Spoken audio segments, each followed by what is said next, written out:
IDOVS. Recording is on. Thank you, Sage. So I'll call on Casey. Hi, I'm Casey McGee. I'm with Boise State University, the Service Learning Program here. And I'll call on Sage. My name is Sage. I am the Discovery Center Volunteer Coordinator, and I am going to call on Nathan.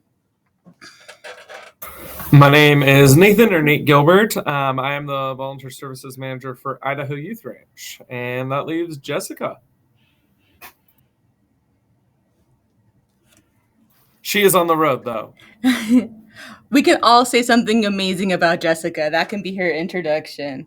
But she is the, I don't know her title, but she's at the Peregrine Fund, which is like a national preserve for wildland and birds here in the area. It's so incredible, Colin. Yeah, if you come to the Idaho area, you should definitely check it out. And she does amazing youth mentorship, which I think is one of the things that I look up to her most about, because she has some crazy youth programs that I want to copy really bad, but I don't have the same programming. She is amazing. We were really glad to have her in our valley and on our leadership team. And as Sage said, she really is an incredible resource and a great volunteer manager, and involves people of varying skills, varying ages, very well. So, yeah.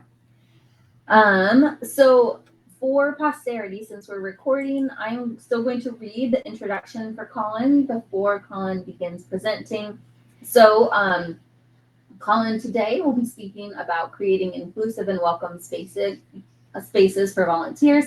Colin is a creative thinker and problem solver who brings passion, authenticity, and purpose to volunteer administration. With a strong commitment to community impact through volunteerism, Colin leverages lived experience as a queer, trans, disabled, and neurodivergent individual to advocate for inclusive, accessible spaces that celebrate difference and drive meaningful change. Based in the beautiful Pacific Northwest, Colin can be found crafting, listening to audiobooks, playing video games, and enjoying time with his spouse and their cats.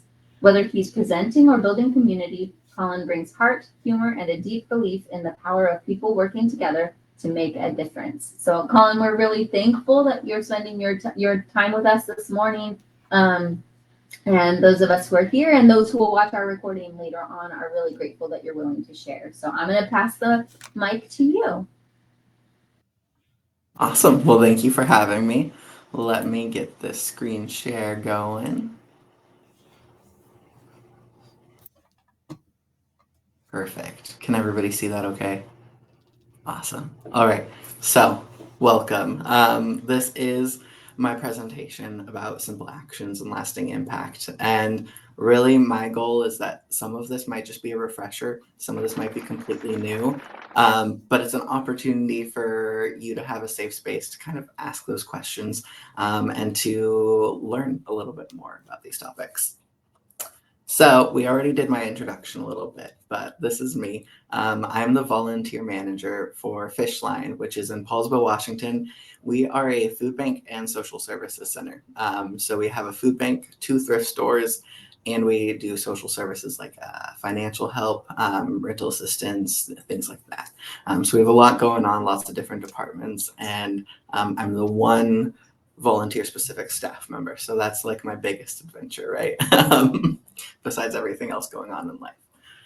So jumping right in though, I always like to start off with, why is this important, right? I mean, we hear about DEI a lot, and sometimes people, especially nowadays, are considering those as bad words, right? And that's what makes this more important than ever before, is volunteering is such a beautiful and powerful way for people to get involved, right? And for people to build that community.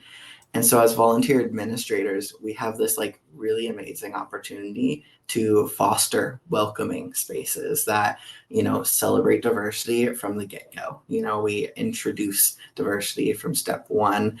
We welcome everybody, and we show that, we represent that openly. That's a big deal. And I know that sometimes depending on where you are or what organization you work for, you might have to do things less openly. And so that's the other thing is take what ideas you can from today and then get creative, and feel free to reach out to me, because I'm always happy to brainstorm ideas or solutions, or just answer those hard questions.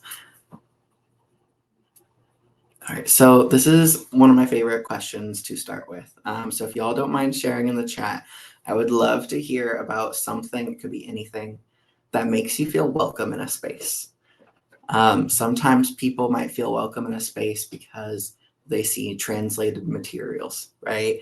We have posters that are in English and in Spanish, and they're exactly the same side by side to make sure that it is more inclusive and accessible for Spanish-speaking clients as well. What about you all? Do you have any ideas for that?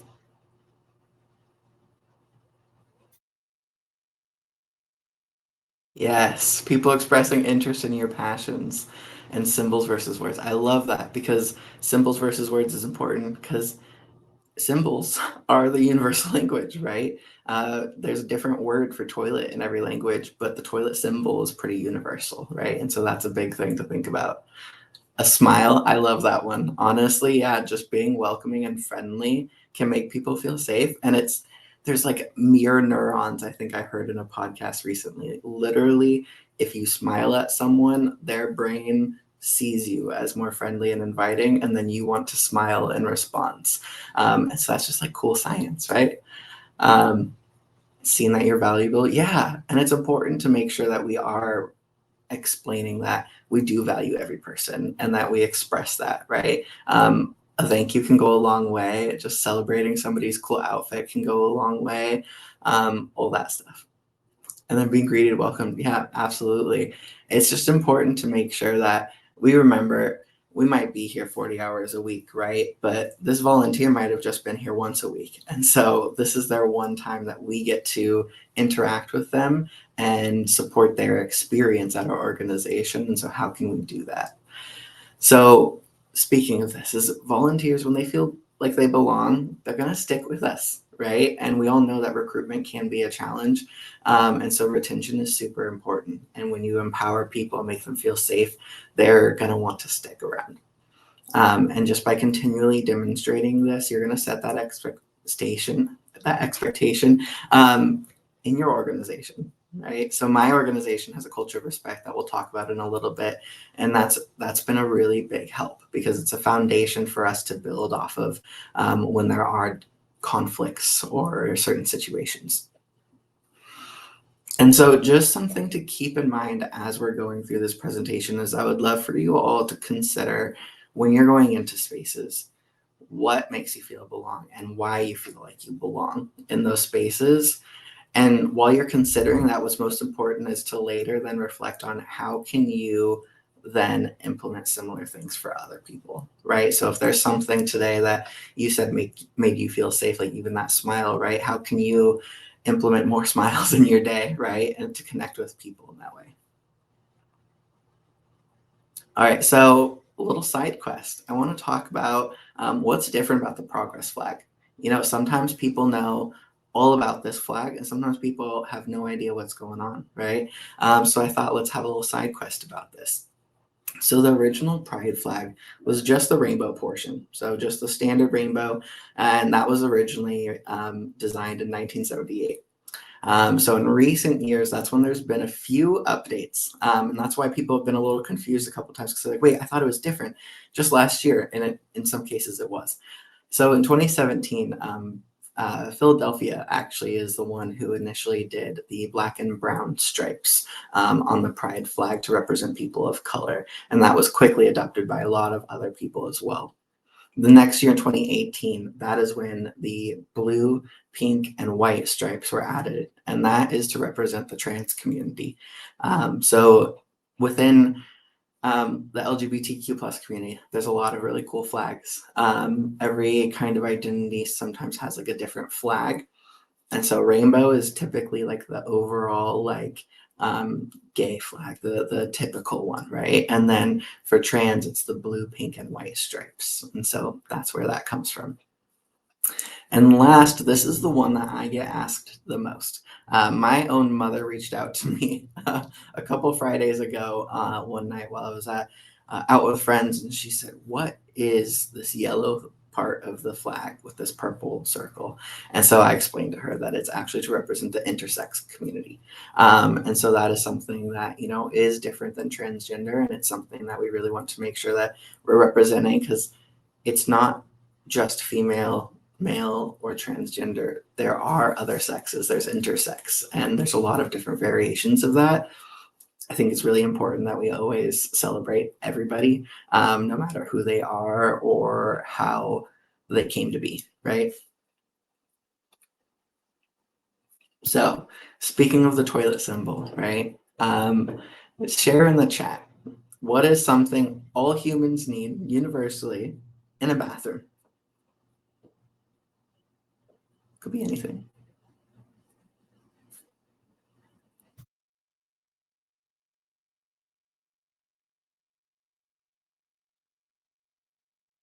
Toilet paper, yeah, that's a good one. Absolutely, toilet paper.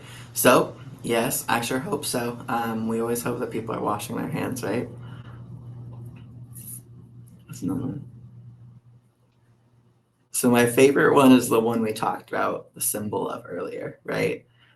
The toilet. Everybody just needs a toilet. A toilet is pretty standard. And so what does a bathroom sign also actually need? It just needs to express what is available in there and how functional the space is. So having that toilet symbol, again, for universal design language. Everybody knows what that toilet is going to mean, regardless of what language you speak. A urinal symbol, right? You don't need to say it's a men's restroom. You can just put a urinal on the sign to make sure that people know that there is a urinal available, regardless of how they identify. Wheelchair accessible, right? Not all bathrooms are accessible. So of course, I'm sure you all probably know this, but we want to make sure that we're careful about purchasing signs that are very accurate for the space. And so always make sure that if you're getting one that has that wheelchair symbol on it, that your bathroom really is fully accessible for folks with wheelchairs. And then Braille, that can also be really helpful for those with visual impairment, right? Because what if you can't see? You don't know where the bathroom is and you're feeling, you need to be able to have a resource for that information. This is something that I find really important, right? And as a trans person, that's part of why this is a topic that I especially experience on a regular basis, right? Of what would you do if you don't have access to a bathroom that matches your gender identity? How would you feel and what would you do? Recently, there was a training that we did, and it was a compassion fatigue training. It was absolutely wonderful. My team went off-site to a local church to do the training, which was really great because we were able to get away from the office, have a separate space to do that training. But one thing that caused me a lot of anxiety was that the only restroom that was visible and that I knew about in the space was labeled a women's restroom. And so as a trans person, I frankly, even though I'm with people that I'm comfortable with, I avoided using it at all costs because it didn't feel comfortable and I didn't feel like I should, like it felt uncomfortable to have to ask for the bathroom that matches my gender identity because I'm like, if that's a toilet, like I just want to use a toilet, right? And so it's just one of those moments where sure, I could have just asked for the men's restroom and did, but it's also not fair that people have to, right? We just want to make sure that people feel safe regardless of what gender identity they have. And so do your current bathrooms make everybody feel welcome? We really want to make sure that if it doesn't need to be men's or women's, why not make it gender neutral? And small changes really, again, make it feel safer. Because again, I feel safer when I can be in a space that says gender neutral bathroom. If that church had a gender neutral bathroom, I would be telling you a whole different story about how awesome that was and how much that made a positive impact on my experience there. And so again, it's these small things, like even just changing out a bathroom sign. It might be small. I'm not even sure how much those are, but it's not very much. But that makes a big impact for someone like me who might be in different shoes, right? All right, so then We had a great moment earlier, and I just want to thank you again for checking in about my pronouns. I loved that so much because it is so important to just ask, right? And if asking is hard, or if maybe you're in a setting where that is a little bit more taboo with certain communities, right? You can just put it on the sign up form. So this is an actual screenshot from my sign up form. And I provide an option for he, him, other or custom, she, her, or they, them. And so with this other custom option, folks are able to then just put in what they prefer. So for me, my custom pronouns are he, they, and that's usually what I will put in for mine, just because I do prefer a mix. That is something that feels better and more accurate for my identity.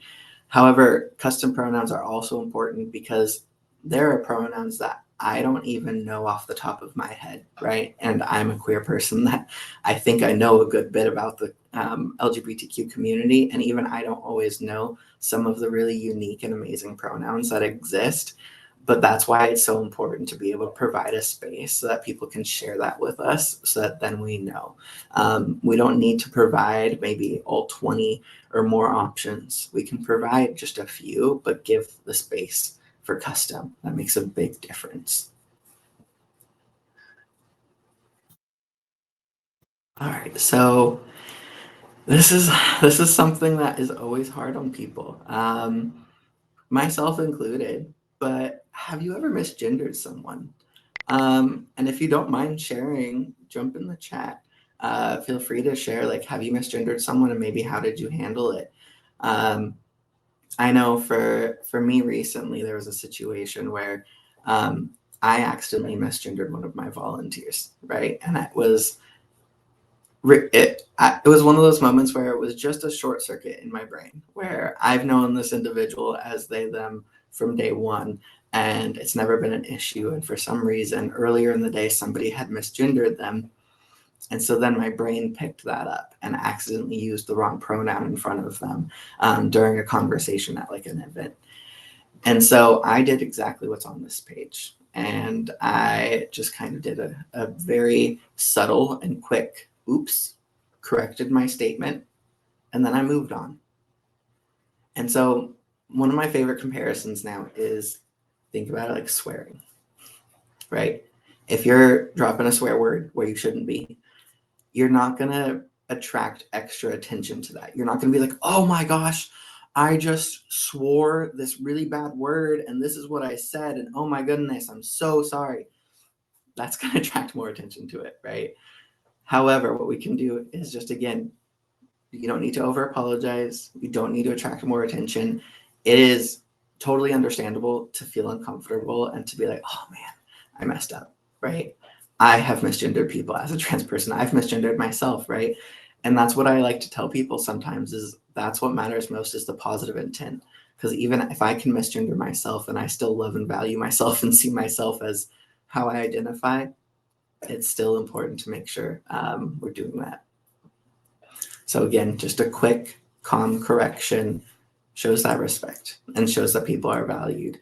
Another tip is, in this situation, right? So if this volunteer who uses they, them pronouns, I checked with them in advance and I said, hey, if people misgender you, how would you feel? Would you like me to correct them? Or would you like me to just leave it alone? Do you want me to attract that attention or not? And they said that it was totally okay if I corrected folks. And so it's been really helpful to know that and be empowered with that, and to know that I already got their consent with that. And so then in their when there were situations where maybe I was having a conversation with somebody, either with them or maybe about them, and if they were misgendered, I was able to just kind of quietly correct that person, just say, hey, actually this volunteer uses they, them pronouns. And they're like, oh, okay, thank you. And then they kind of reroute. And then if they slip up, I'm just like, hey, just a reminder, they use they, them pronouns. And just practice makes perfect. We all make mistakes. Okay, again, we all make mistakes. My partner also uses they, them pronouns. I've misgendered them. But positive intent is what matters, right? And just seeing people for the valuable humans that they are matters. And so the more you can like show that and express that, the easier these moments will feel, because people will understand and they'll have that foundation of like, this is a safe person, the safe space. All right, so some other tips with pronouns, right? You sometimes don't know unless you ask, and you don't always have the ability to ask, right? So put them everywhere. It also just helps normalize having them places and to use them, putting them on name tags. So this is my actual name tag designed for volunteers. And on one side, it says my pronouns are, and it has their pronouns. On the other side, it actually has their clock in pin, so that folks with like memory issues kind of have a cheat sheet to be able to clock in and out more easily. But this is useful because let's say I'm wearing that name tag and somebody comes up to me and they misgender me. I can just make sure that I point at my name tag and I'm like, hey, I would prefer you use these pronouns. And it's an easier way for me to share that. It's also an easier way for people to kind of check themselves, because people know now to double check the name tag. You want to check for someone's name, but you also want to check their pronouns and make sure you're being respectful. Then this being on the name tag is helpful, right? But when the name tag is flipped and you can't see the pronouns, you do have to flip the name tag, so it's not perfect, right? And so that's where other resources like this can come in. So these are just those like buttons, right? Those pins with like the pokey things. There's different variations of this. You can get sticker versions. You can get like little pins. You can do big buttons. But it's really a nice, easy way to provide an option for folks to update and share their pronouns with folks, right? So there's also people who might have different pronouns depending on the day, right? So sometimes people who might be gender fluid, they might wake up one day and they prefer she, they pronouns. And then the next day they might prefer they, he pronouns. And then the next day they might prefer they, them. And that's okay. But what we want to do is make sure that we're honoring them and that we're addressing them correctly and respectfully. And so what we can do to help us with that is just get these buttons so that they can trade it out each day depending on how they identify. And again, that's why it's important to have options. These have mostly the standard options. You'll see up here there is a they, she, for example. You can even get buttons that you can write in your pronouns. And so people can literally just wipe it clean and change it on a daily basis. So again, this is just a really easy way. The more you use pronouns, the better. Again, it's just helpful to normalize things too. And this is one of my favorite ways to normalize this. Your email signature, right? If you put pronouns in your email signature, not only do people now know how to properly address you, right? But now you're also just making it easier for maybe somebody like me who's gender nonconforming, right? If I'm the only one using pronouns, then everybody's going to notice that I'm the only one using pronouns. And that's okay to an extent, but also it doesn't feel great. It attracts a lot of attention to the fact that I'm the only one using pronouns, and then it feels a little uncomfortable. And so what we can do is put them in your email signature, put them on that name tag, introduce yourself with the pronouns, right? So when I give orientations, I don't always remember. I'm trying to get better about this, but I will introduce myself at the start and I will say something like I use he, they pronouns. Please let me know what pronouns you prefer, especially if I make a mistake at any point, because I want to make sure that people feel comfortable. Again, it's also anytime, I'll be completely honest, as a trans person, anytime I see pronouns in an email signature, I feel safer with that person automatically. I don't even need to meet the person. Just knowing that they have pronouns in their email signature just helps affirm me and my gender just a little bit more and making that okay. And that's really valuable. Do you all have pronouns in your email signatures already? Anybody? No? Okay, cool. Well, I'm glad that's a new idea then. Okay, yes. Way to go, Sage. I almost called you Shay because my coworker's name is Shay. My brain short-circuited. All right. So some more celebrating diversity out loud. So I mentioned this earlier and almost got ahead of myself and thankfully caught myself, but I started to talk about our culture of respect. So this is literally, I will introduce myself at orientation. I'll go through a brief agenda, and then this is my first introduction to what we do and how we do it. So this is our culture of respect, and this is something that we hold everybody to. So whether you are a staff member, a volunteer, or a client, we expect everybody to treat everybody with the same level of respect. Because of that, I really feel like we do have a much more respectful and like safe environment where people do feel like conflict resolution can go typically a little bit more smoothly. But it's so important to start and introduce things with this first. Because as the volunteer administrators, we're setting the expectation and the foundation for our new volunteers. We're showing them what we do and how we do it and how welcoming we are or are not, right? And so if we can jump right in with, hey, we celebrate diversity, we're committed to equity, and we want all people to feel safe, confident, comfortable here on site, whether they're receiving services, volunteering, or working here. And so just keep in mind, how can you use your onboarding process to set that foundation, to make sure that people know you want to celebrate diversity and that it is important to you and that you're a safe space for that as well.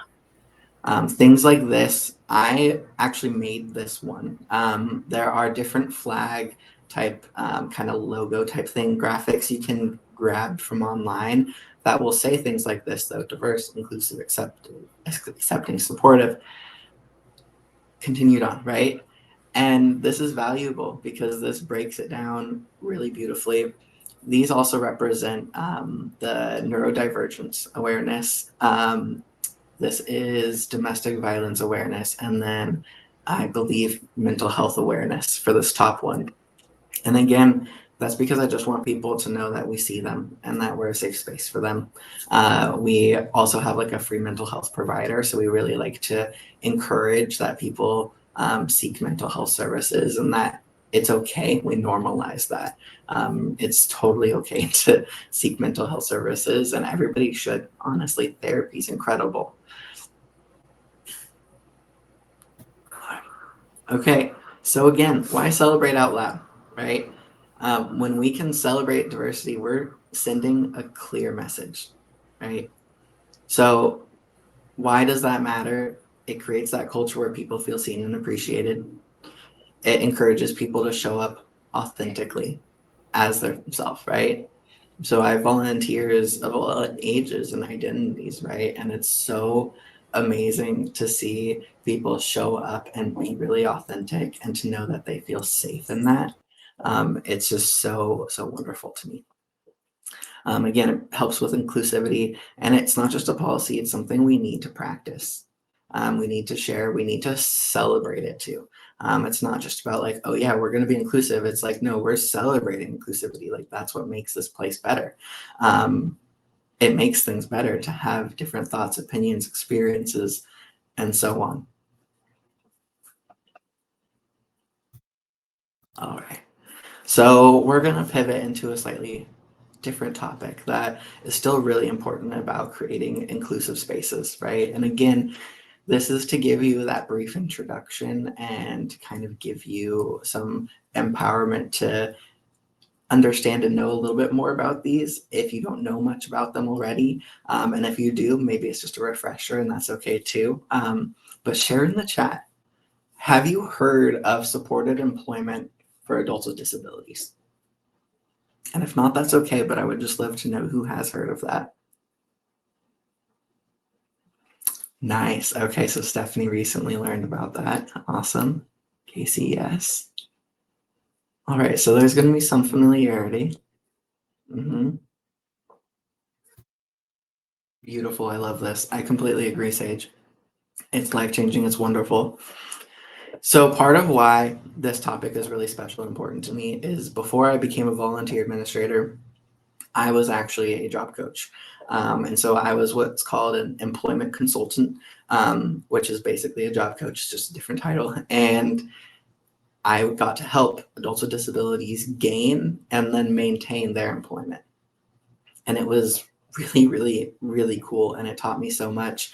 And it was an amazing experience because I got to see people in all settings, right? I got to see people work in the back of house of a vet clinic and teach me how to use a machine that I don't remember how to say it. It's something clave, I think, but it cleans the tools.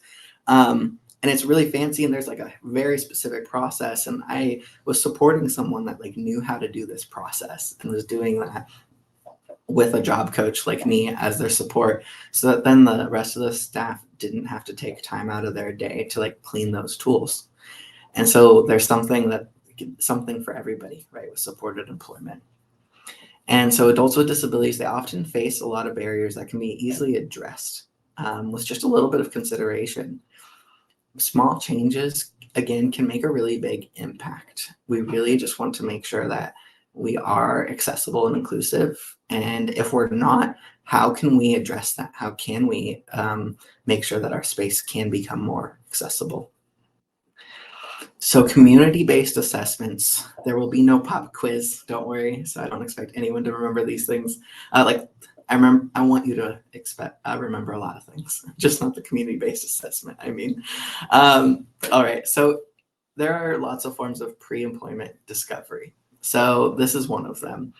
And what this is the job coaches will set this up typically with a nonprofit organization because that's what's required due to funding and work protections, right? And so if an adult with disabilities is working for free at a place where people are earning a wage for that same activity, that's not okay. And then typically there's weird situations where a job coach might have to like undo some of that work because of that. And that can be really traumatizing for that individual. And so a community-based assessment is going to be something that is primarily at an organization like ours, right? Where it's a food bank or a thrift store or something like that, where they can have trial work experience. They volunteer with us, and for maybe it's 2 weeks, maybe it's a month or two. Every situation is a little different, depends on the number of hours. And then from that, they are able to learn what schedules work and don't work for them. Is there something they absolutely hate about this one activity? So they need to make sure they find a job that does not involve that. Or did they find something that this person loves that they had no idea that person would love bagging groceries, but they love bagging groceries, right? And now they know that, so they can then get a job bagging groceries, hopefully, right? And so here's my favorite example. This is an actual email that I received from somebody a few months after their CBA with us. And he said, "Thank you, Fishline. With a little amount of some training from your staff, I got a really nice job at Skookum Contractors. Thanks a lot, Fishline. I really loved all the training with everyone there. It was a very good pre-fit for being a volunteer there. And since that, I also did really well. I received the job I really deserved at Skookum, and will even go further when I worked there for 1 year as an apprentice machinist." And so this is an example of someone who just needed that place to get that experience. He was able to put that on his resume, and he was also able to then have us as references, right? And so that is something that made a big difference for him.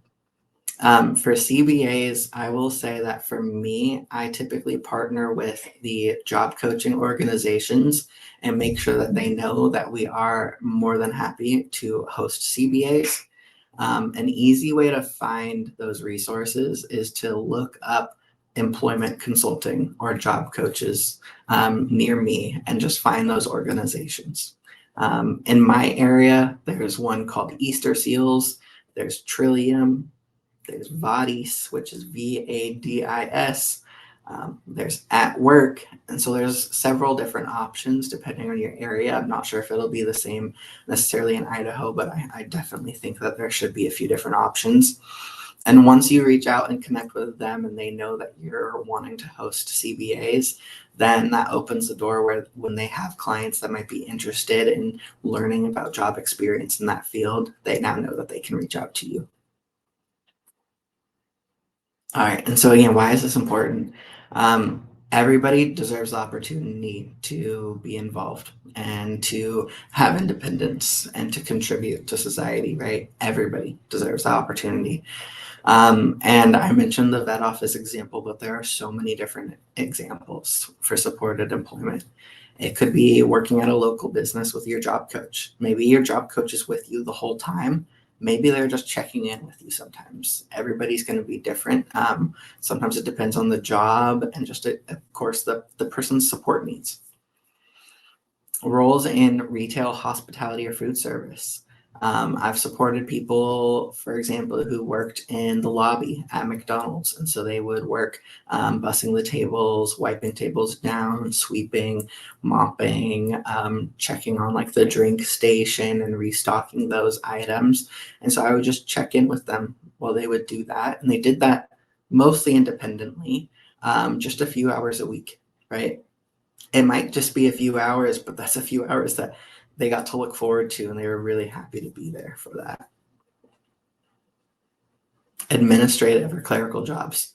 One of my volunteers, almost every Wednesday, he comes upstairs and he offers to help me with some administrative tasks, and he helps me put together my orientation packets. So my orientation packets, it has a printout of our volunteer manual. I think it's maybe 10 pages at the most. Not small font or anything. It's not like crazy long, but like I print double sided. A next steps page, and then like a welcome like sticker. I do these Fishline volunteer stickers. These are waterproof too, so people can put them on their car or their water bottle. That's my little welcome kit. So anyways, this individual, he'll come up and he'll put together these packets for me on a regular basis. And he is such a hoot because he's a hard worker. He knows what he's doing. He loves doing this task. I never have to tell him how to do it or what to do anymore. And he also just is hilarious. And he loves to tease me. And he'll joke that I'm an old man, even though he's older than me. But then he'll also joke that I'm too young for certain things. He loves to joke about putting spiders in my office too, because I'm not a fan of spiders. And it's great because it makes my day. It helps me get a task off my plate, and it helps him. He got to contribute and get involved in a different way. And that's what's really helpful. Landscaping, custodial, maintenance work. You know, everybody has different skills. Sometimes there are going to be people who love landscaping. I worked with an individual who really wanted to do landscaping, but we at least were able to get him a job initially on construction sites. And he was able to kind of help them outside on the construction site with cleaning things up, making sure that like the nails were picked up with those things that you like, that magnetic things that pick up the nails. And then just general customized positions built around somebody's strengths and interests. Almost anything can become a job. If you break things down like these paper packets, I can break that down, and that's 1 hour maybe for this volunteer, but that's one less thing that I had to do. And so that might be just 1 hour, but sometimes that's all somebody wants or needs or is able to do, and that's okay too. And then as long as people have the right support, individuals can thrive.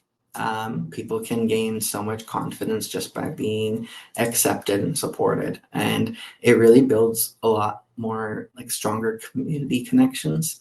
I have a lot of volunteers who come in, and when they like connect with people who are like supported individuals, I love to see them like light up and learn something new from those individuals. And it just means a lot. All right, so then again, hosting individuals. Why is it easy? The job coaches help so much. They're the ones that are supporting the volunteers and provide that guidance and assistance as needed.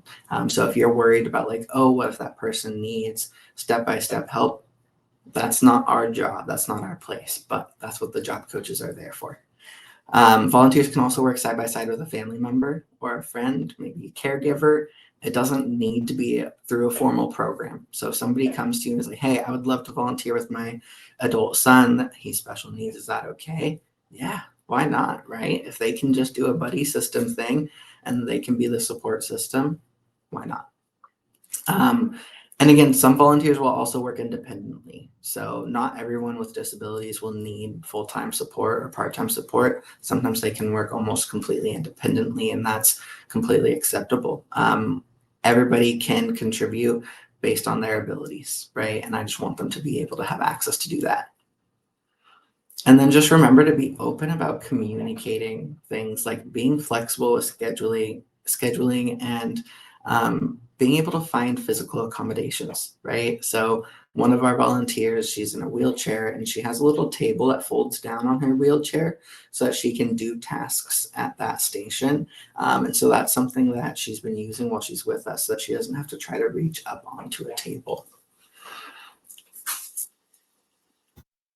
And then this is just a tip. So when you're tracking things, as we do with paperwork and things, when a supported individual is volunteering, it's really the focus is about them, right? They are the volunteer. However, us as volunteer administrators, it is very important that we have both the individual and the job coach sign up as volunteers with the organization and sign in and out for each shift. The reason why this matters is liability coverage for everyone and accurate records for participation, right? Because that is technically one more person that's on site with additional hours that we can then add into our metrics. It's also important for safety. If there's some like crazy earthquake or natural disaster and we need to check on everybody, if we don't know that Karen Smith was actually here with John, how do we know to check on her and make sure that she's okay? And so that's something that's really important. So sometimes people will be like, oh, well, I'm not volunteering, it's just them. And you can be like, yes, I know. But if you're on site with them, we just need to have you registered as a volunteer and to record your time. All right. So then share in the chat. There's a lot going on right now these days, right? So what is something that you're doing to actively support BIPOC communities? Something like posting clear and visible signage makes a big difference. So this is an example of a poster that we have. We have a few different pages from Washington Immigrant Solidarity Network. And this is something that we posted throughout the space so that everybody knows they're welcome here and that we're looking out for them, right? We also want our volunteers to be empowered to know how to proceed if something like ICE arrives on site. We want folks to know what to do and what's appropriate and what's safe. We don't want people to kind of go rogue, right? So we want to empower people with the knowledge and structure and like boundaries of how we're hoping they can be bystanders and observers, right?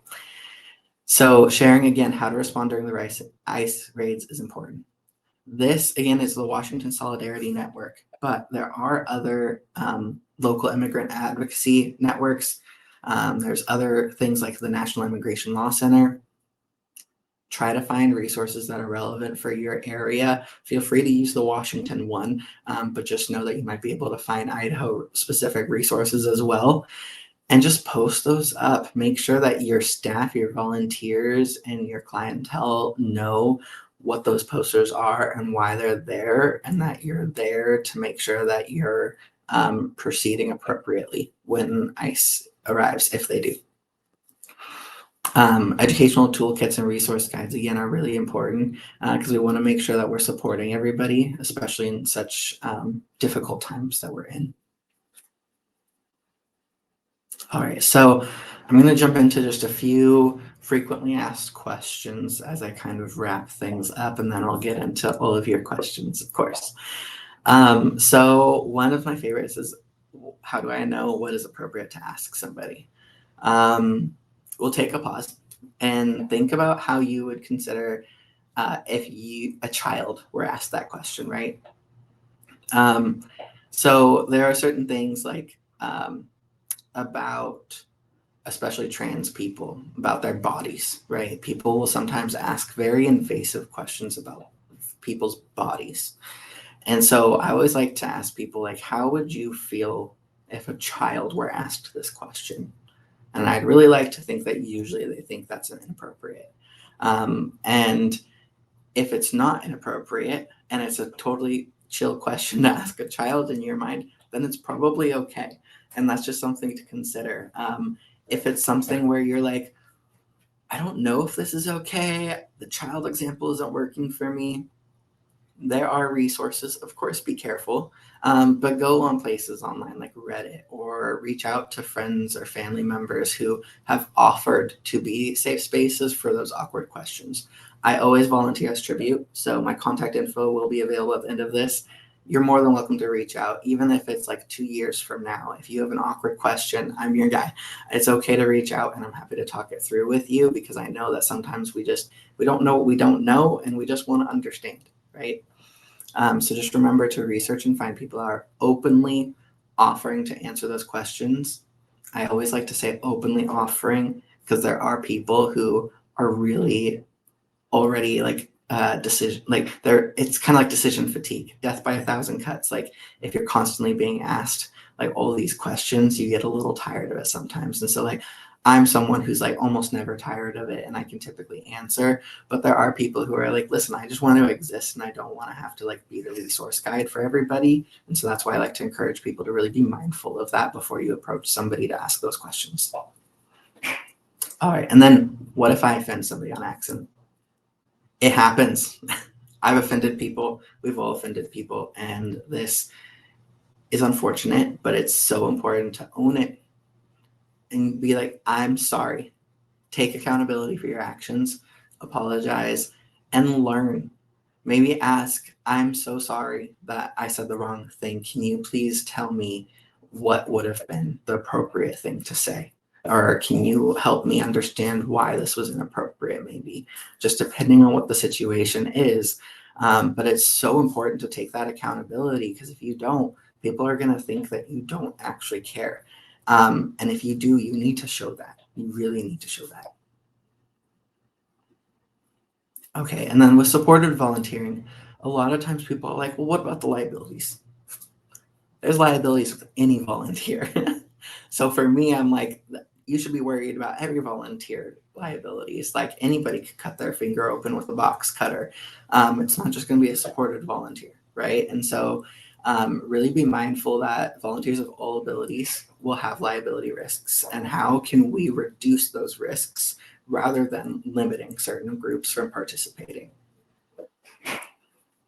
Okay, and then another one is, are things like ICE posters political statements? Because as nonprofits, right, we can't make political statements. And that's something that we have to be mindful of. So I always like to make sure that I express it's not a political statement, because it's sharing information on how to navigate a situation. And it's not saying anything politically. It's not pro or con anything. It's just saying, here's advice on how to safely navigate this situation. And that's part of why that's important. All right, so here we are. We've come to the time for questions. I also have my information here, so I'll leave that up just so that everybody can write that down. But I'm all ears if anybody has any questions.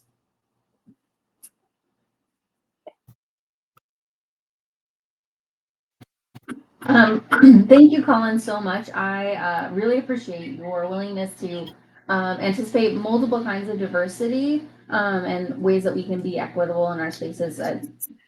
Give me a few new things to think about, and I really am grateful. I'm curious if you can tell us a little bit about, I know food banks and a lot of support roles have traditionally been given funding a little bit differently than some of, like my nonprofit has never been publicly funded in any way. We're completely privately funded, and so we're not facing some of the same challenges that others are. I'm wondering if you can share a little bit about what it's been like, and what are things that you've learned navigating in this time where funding is being taken away, and how you can still honor people and value them in a way that doesn't feel the same as it would have a year ago. Can you share a little bit about that? I know it's really open-ended, but I'm trying to like give a lot of room, I guess. It's such a good topic to bring up, though, like, because we are going through a lot right now, and it is I'm trying to think of where to begin, right? With navigating these times, I think I want to start with I'm extremely privileged. Okay. I'm in Washington State. So that is one of the best states to be in for a lot of things like diversity, equity, and inclusion right now. So I'm very privileged in the way that we are not worried about a lot of our funding. We do have some funding that we have to be cautious of, but a lot of it we don't have to be worried about in the same way, right? However, I'm in Washington and that's my experience, right? My sister-in-law works for a job coaching organization.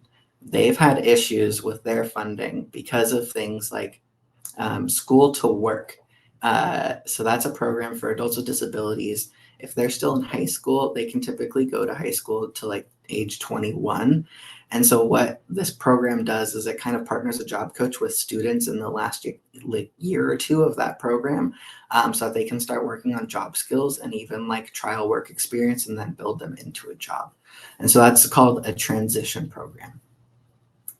Transition has become a bad word.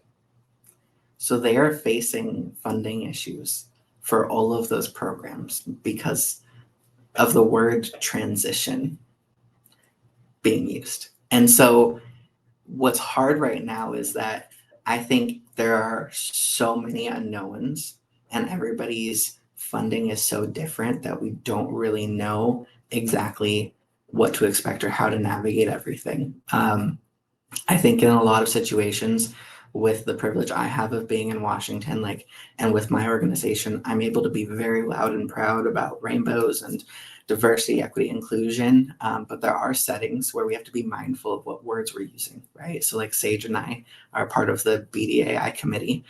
It's been changed to the CARE committee because DEAI was in the title of our name, and we needed to make sure that people would still be able to access our group and our resources and not have issues accessing that if their organization was not able to have them participate with things that involved those words. And so it's a really sticky situation that's kind of crazy to navigate. And depending on your situation, your funding's going to look different. I will always encourage people that if you can be someone that's openly inclusive and using those words, please do it. If there's a situation where it will impact you negatively to a certain extent, like please also understand that like we understand you can't always do that. Right now we kind of have to make those really difficult decisions and those tough calls. And if you have to do that, we understand, right? But if you can use it and you can represent that, do. But yes, we have to be cautious with funding. Hopefully that answered your question, but let me know if it didn't. Any advice that you have? I think a lot of our members who aren't attending, one of our current wonderings on the leadership team is how they're being impacted, if that has made it so that they're not attending our meetings because their job is at risk because of funding issues. And so I'm just trying to think about, for those who aren't here in this meeting, how we can support them in this time is kind of one of my concerns, I guess, in asking that. So maybe that gives you a little more context for why I care. Yeah. No, it's such a good question. And I think there are a lot of people that are unfortunately facing job cuts because of budget cuts. And I think that's really painful. And just with like my own personal opinion, I kind of have a feeling, I suspect that some of those roles being cut, they're quickly going to feel the repercussions of not having volunteer administrators, and they're quickly going to have to correct that mistake, right? And so we're going to go through some bumpy times, unfortunately. But we all know how vital volunteer administrators are to this field. And I really think that that can speak to itself, especially once people are removing those really important roles. Thank you, Collin. I appreciate that. Any other questions?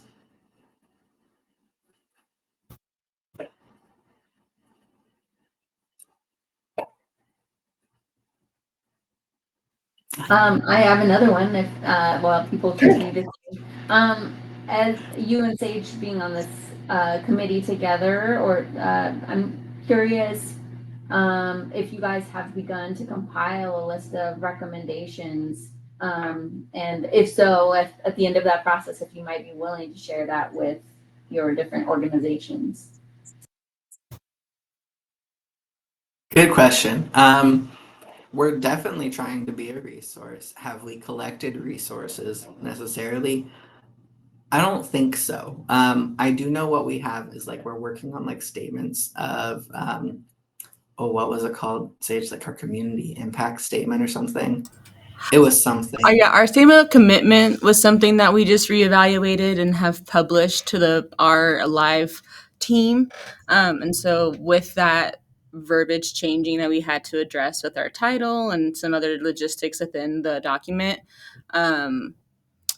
as far as like a list of recommendations, the only example I have currently is what I provided Alive for their summit next year that I am providing access feedback on. And that is a project that I've kind of completed for the most part, quote unquote. And I say that completed, quote unquote, because in the world of access and welcoming and belonging, it's never going to be done, because there are always going to be communities that are not being welcomed, represented, or any sort of addressed, unfortunately. I think as far as consultations for access goes, if we're trying to evaluate our own programs in the scope of access or welcoming or belonging and stuff, I know this is a conversation I'm totally welcome to have, and I can't speak for Colin, but they seemed pretty open to have a question or two shot their way. However, I will add the disclaimer that if we are getting any sort of disability access feedback from the community, besides myself or maybe Colin's feedback, we should be paying for consultations for those things and paying for that access feedback and that kind of reflection, especially because that is a large scope to be a professional in mobility or visual aid or hearing and visual loss. Like, that is a profession that I think needs to be represented and cared for as well. So we will definitely can have like lots of conversations. That could be a whole topic that we do a meeting on for all of our members. If they're interested, they're welcome to reach out to me as a program developer, and we can have a fully access focused meeting, where people are even welcome to bring snippets of their programs, and I can do a reflection on that snippet, whether that's my orientation packet or my name tag or my welcome email, and I can give that feedback as well, because there's unfortunately, I think, endless lists of possibilities of ways to improve our programs, which also I think is kind of the coolest part, because that means that we're going to have some new challenges to help and support. So does that answer your question a little bit, Stephanie, about like a document or anything? I can share with you what I have adjusted for the summit if you'd like. There's that. I also remembered there is a toolkit called Is Everybody Welcome? Or Is Everyone Welcome? They had to change it. It used to be like the Equity Toolkit in Action, but they had to change it because of equity being in the title. And so it's the Is Everybody Welcome toolkit. It's through one of the volunteer websites. I can send the link over.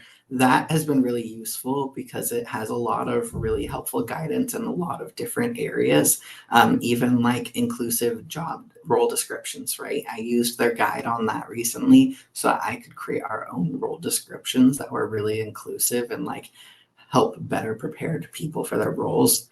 I will also say that Alive just has resources out the wazoo no matter what. On the website, for example, there's like the standards, and that's also just some helpful like guidance on just some, again, standards for our field, which for some of us might be review and for some of us it might be new, but it's still just useful information to also reference. So I always recommend going to Alive for resources, and definitely reach out to Alive if there's something specific you're looking for. That's so helpful. I do know what the toolkit that you're talking about, Colin. Right now it's housed on the learning or the volunteer match website, their learning resources, although they are in the middle of a merger.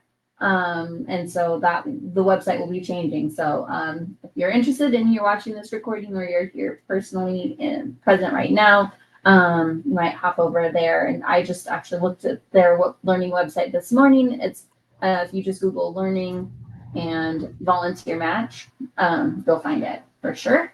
And for those who don't know, who are part of our membership, if you are a member of IDOVS, you're also, you have access to many live resources, including the ones that Collin and Sage have been talking about. So that's a good thing. If you don't know how to access that, please reach out to the leadership team and we would be happy to help you to get those great resources. So thank you for bringing those up, Collin and Sage. I really appreciate it. Because there's always, as you said, Sage, there's always so much to learn. Okay, I'm doing a lot of talking for someone who's not the presenter. Does anybody else have questions?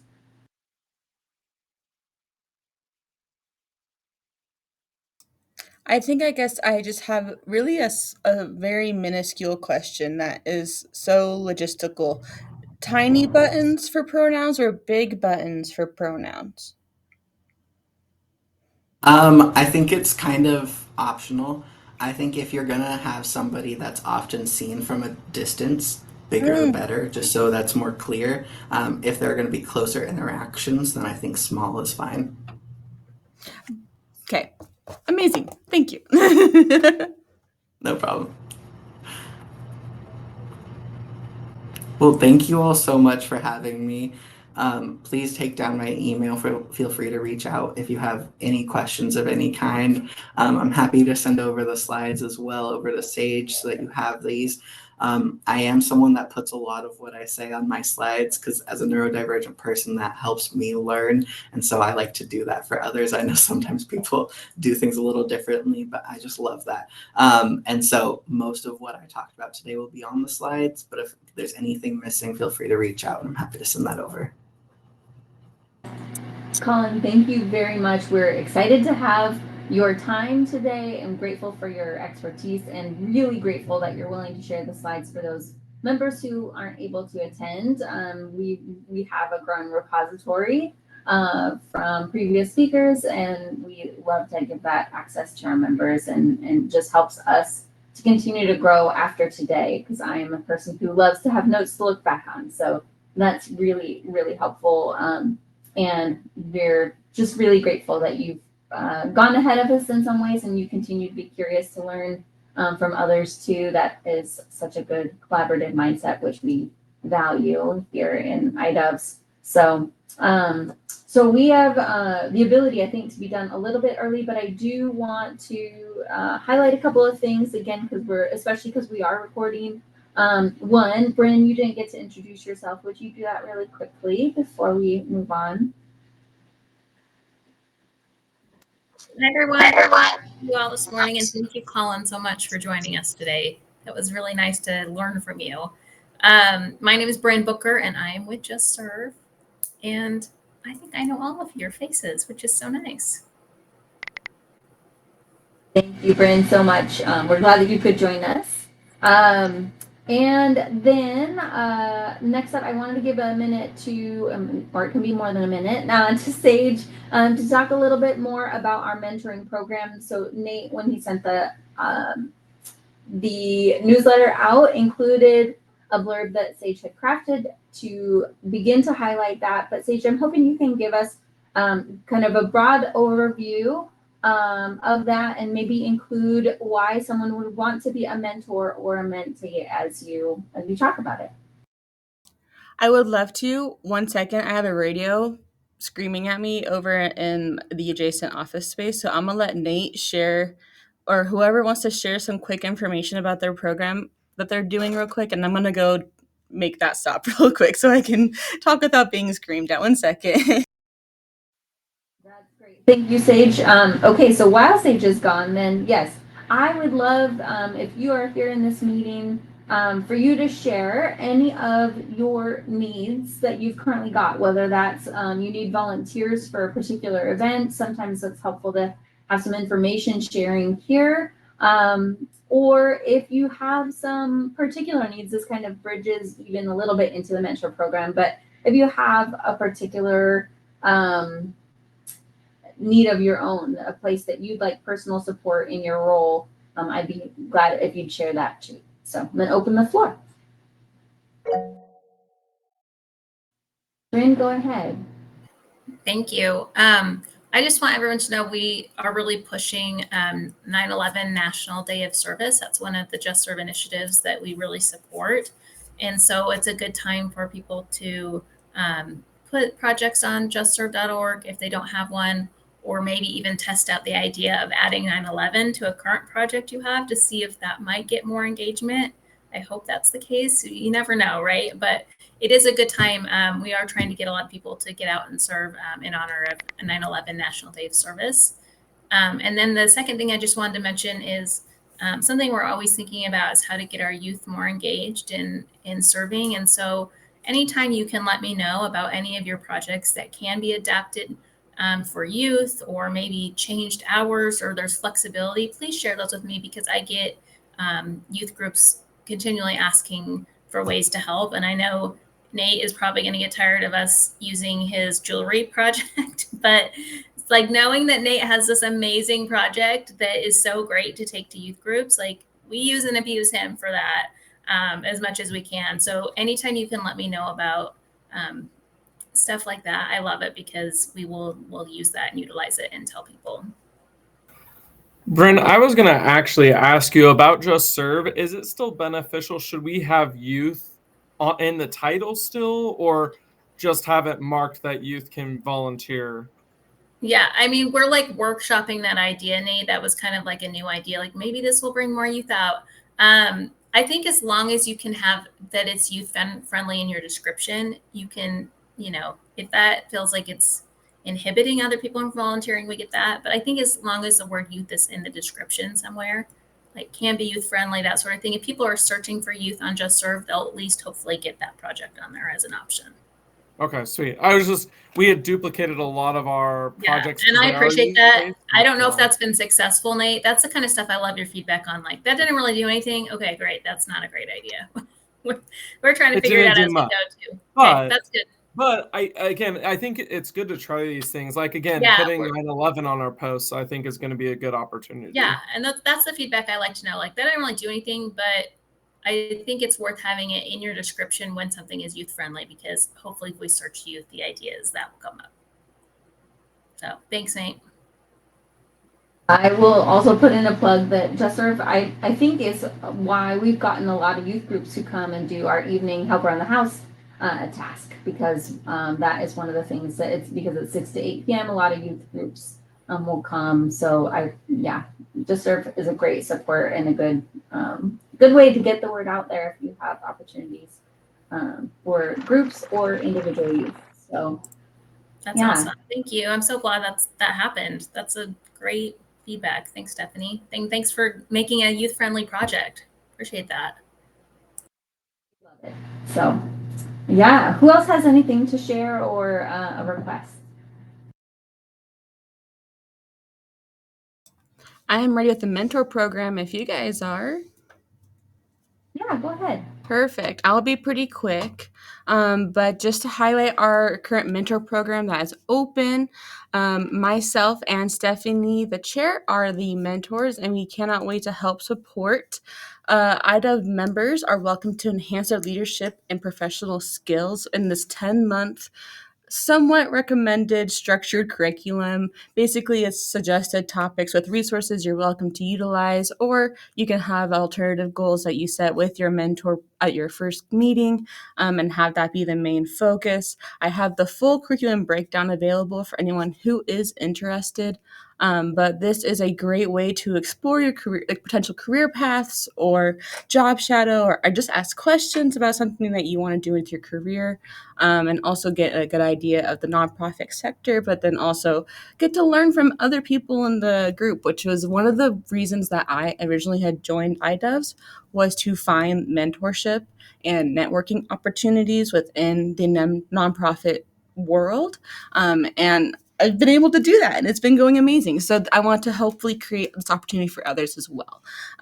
Stephanie is an amazing mentor, but real quick, mentors are all required to have at least 3 years of working in the field, and be ready to meet with everyone at least once a month. Is a once a month meeting expectation, and then we'll have a couple of follow-up meetings with leadership. And you are welcome to apply to be both a mentor or a mentee, which Stephanie has elected to either, both.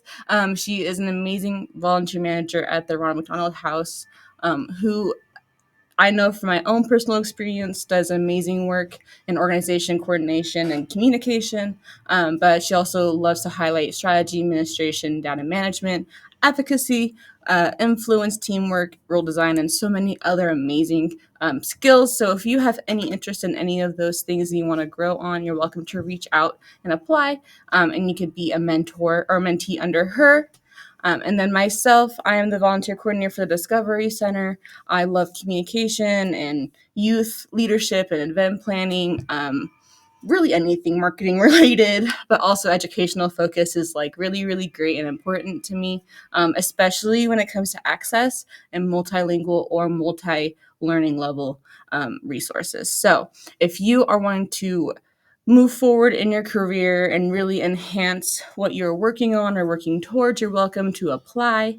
We are hopefully going to be starting meetings this month, and then move forward into the year, and then have a quick break in the summer. So if you have any questions, comments, or concerns, please reach out to me, and I'd love to answer them. Thank you so much. We are really excited about having this new resource for our members, and we do really want to empower everyone to continue to grow. We have a unique challenge in our field in that there is no degree, right? Like you can't go to school and then have a degree in volunteer management, which means certifications are one of the ways that we can learn and grow, and ongoing webinars, networking groups like ours. But sometimes you just have a really particular question that you want to sit down with someone, or you need someone to be able to sit down with you over the course of months and get to know you, get to know your program, so that they can give you more particular answers. So that's one of the things that we're really excited to be able to offer. And we hope that it will be a good resource immediately, but we also hope that it will grow. So if you choose to be part of this on the ground floor, then that you will also be helping us to grow and to improve this program for future beneficiaries. So we'd love to have participation and in whatever form. So we're really excited about it and really excited to see where it goes from here. If you know someone who's not part of our group and that they would benefit, please feel free to connect them to us, because we are certainly happy to coach someone through how they can be a member so that that can be part of the benefits. So it's one of the many benefits that you have belonging to IDOVS. And I know everybody who's in this meeting except for Colin, which Colin, you're in Washington, so it makes sense that you're not one of our members, but everybody here currently in our meeting is a member. And so we really do get lots of different things, not just our monthly meetings, that we have access to. Mentor program being one, and thank you, Colin, for wanting to be one of us. The mentor program being one, access to recordings like we have heard today, and previous things. We are also working as a leadership team to continue to ask what more can we do for our members. So we're really thankful for the privilege that we have to be part of a leadership team. And again, because everyone who's here knows already, but I want it to be recorded for posterity. We do have 2 openings on our leadership team currently. Roles of secretary, which is vacant now that I've stepped into the chair role, and the role of treasurer. So Michaela de Loyola Karkin, my brain is working really poorly today. She has had some new challenges come up in her life that mean that her season of being a treasurer for us is coming to an end. And so we're seeking someone who can take on that role. Our goal is that leadership roles take on average an hour or an hour, up to 2 per week. So we hope that it is not a big lift for anyone who wants to be part of it, but it's a great opportunity for someone who wants to be a contributor to the community that we are building, and who has a good strategic mindset and who's just willing to be a boots on the ground person. So if you have any question about that, please reach out to me. You can reach me at my workplace during normal Monday to Friday workplace hours, 208-336-5478, 208-336-5478, or chair@idovs.org. And I'd be happy to chat with you about those roles. So, okay. Is there anything else that anyone has to share? I know we just breezed through our announcements section, so I want to make sure that I open it up one more time for any questions, concerns, things you guys want to share.